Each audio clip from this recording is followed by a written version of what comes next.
কোনো বিবাহিত পুরুষের বিরুদ্ধে যদি তার কোনো ওয়াইফ অভিযোগ আনে, আমাদের বাংলাদেশের আইনে এই আইনটা পুরুষদের জন্য অবশ্যই অবশ্যই জারি করতে হবে।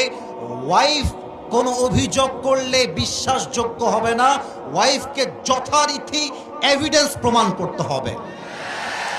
আমি একটা কথা পুরুষদেরকে জিজ্ঞেস করতে চাই, হে পুরুষেরা, আমি নিজেও তো পুরুষ, আপনারাও পুরুষ।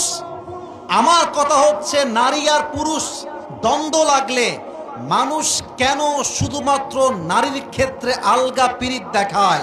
আমার কথা, পুরুষের ক্ষেত্রে বৈষম্য তৈরি হয় কেন? রাস্তায় একজন মেয়ে আর একজন ছেলের ঝগড়া হচ্ছে, মারামারি হচ্ছে, আমরা পুরুষ জাতি বড় বেঈমান। আমরা আগে গিয়ে নারীর পক্ষপাতিত্ব করি এবং এটার সুযোগ নিয়ে কিছু নারী পুরুষের চরিত্রে কলঙ্কিত করে রেখে দেয়। যুবক ভাইরা, আমি সব নারীকে এক পাল্লায় মাপতে চাই না। অনেকে বিয়ে করেছেন, অনেকে বিয়ে করেন নাই। আপনার ওয়াইফ যখন বিয়ের পরে আপনাকে নিয়ে অভিযোগ তুলবে সমাজের চোখে, মেম্বারের সামনে, সোশ্যাল মিডিয়ায়, ফেসবুকে, ইউটিউবে, তখন বুঝবেন ঠেলা কাকে বলে, জ্বালা কাকে বলে। এজন্য আমি বলি, এমন মেয়েকে বিয়ে করা উচিত যে মেয়ের সঙ্গে ডিভোর্স হয়ে গেল সেই মেয়ে পুরুষের সম্মানে আঘাত করবার চেষ্টা করবে না। দুই নাম্বার আরেকটা কথা বলতে চাই, আমার প্রিয় কলিজার টুকরা সম্মানিতা বোনদের জন্য। আমি জানি আমার বোনেরা আমাকে প্রচন্ড সম্মান করেন, কারণ আমি আমার বোনদের পক্ষে কথা বলি।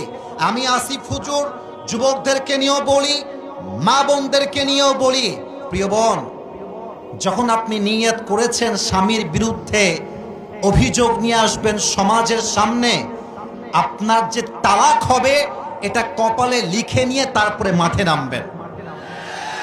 আমরা পুরুষ জাতি বড্ড সেনসিটিভ, আমরা সব সহ্য করব, কিন্তু আমার চরিত্রে কেউ আঘাত দিবে, আমাকে কেউ কলঙ্কিত করবে, তার সঙ্গে আমি আজীবন সংসার করব, এটা কষ্টিনকালেও সম্ভব হতে পারে না।